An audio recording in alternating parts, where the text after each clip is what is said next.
All right. Well, good afternoon, everybody. I am Patina. Welcome to Pastor Talk. I'm going solo today, but that's all right. I just wanted to give you guys a little bit of a heads up about what's going on in the next couple weeks. We are still in the middle of a sermon series, The Realities of Experiencing God.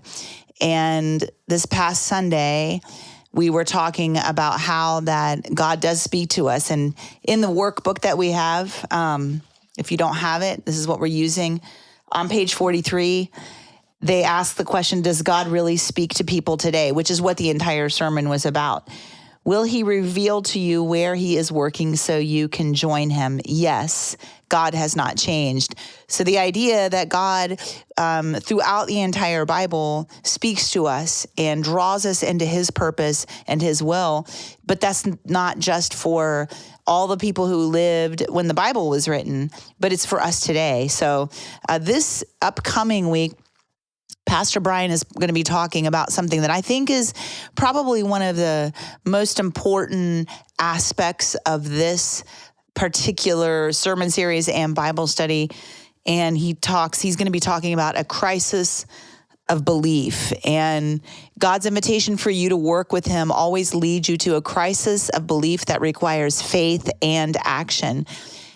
So that's what this is going to be about. It's going to be really good and a little complicated in a really good way. You're going to hear the story about when Peter in the book of Acts, where he has the vision, and it's a lot of people have been confused by what the vision really was about. I'm not going to give you too much information, but Pastor Brian and I were talking about it today. It's going to be really, really thoughtful, and he's going to talk about how that was Peter's crisis of belief and what happened to him in that. So we're moving forward. It's going to be really good. And then we're getting into Palm Sunday, which I'll be speaking that weekend, and the overall concept of adjusting our lives to God. And that's really also what this whole Bible study has been about. How do we live a life that adjusts our life to God and lives that out? And so this week, if you are in our Wednesday night Bible study,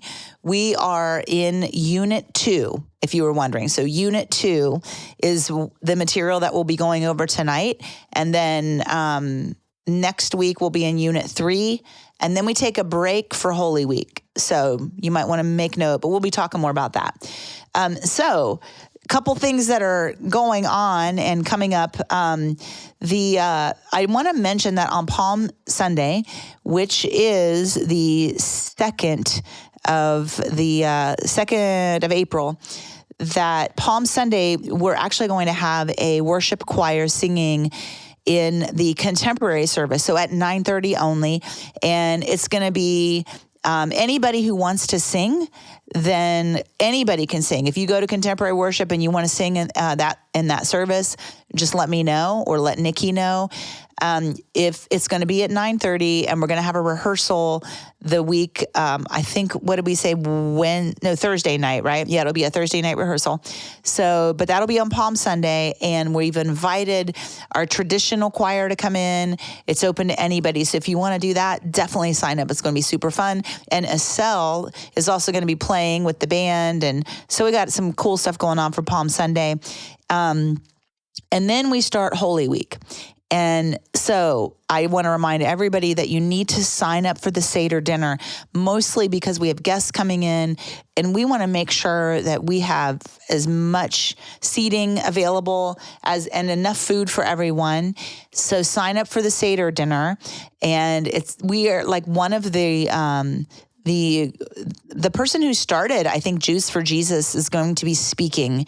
So she's coming and will be speaking at this event, which is exciting because she will have some really, really good information and help us understand what Holy Thursday is all about and what a Seder dinner is. So sign up for that. Sign up for the foot washing, which will be on Good Friday. And after we do the foot washing, then we'll be coming back here and having a worship service, which this is my favorite.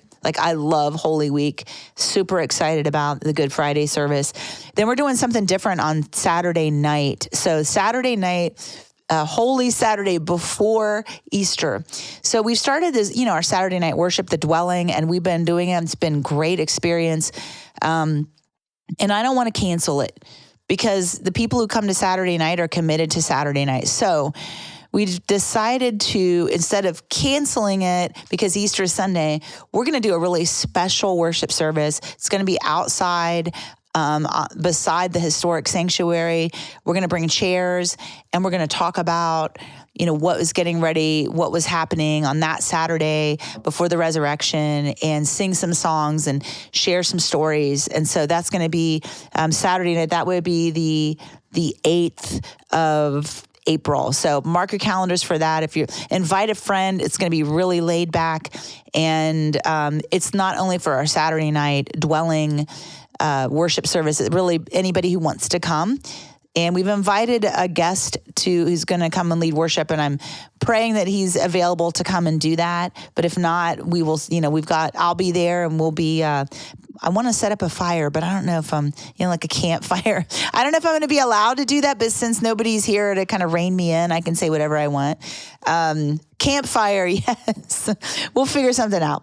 And then, of course, Easter Sunday morning, we've got the whole shebang. We've got our super early sunrise service. We have our 8 o'clock worship service.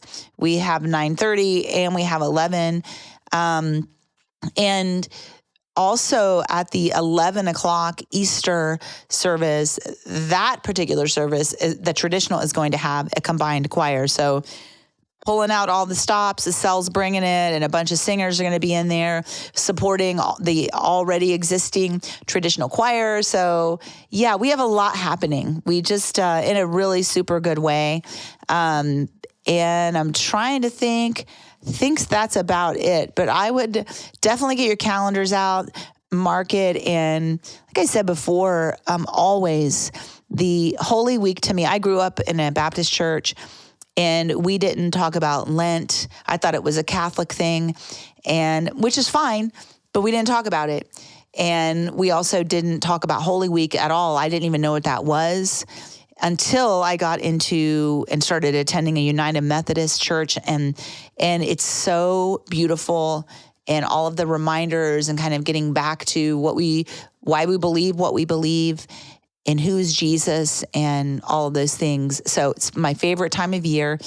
And I would really invite all of you, if you can, set aside the time, to spend some time with the Lord as we are going through this whole Bible study about experiencing God. This can be the season for you where you're like, okay, I'm done making excuses. I'm done being too busy. I'm going to reorder my life, and I'm going to put God first.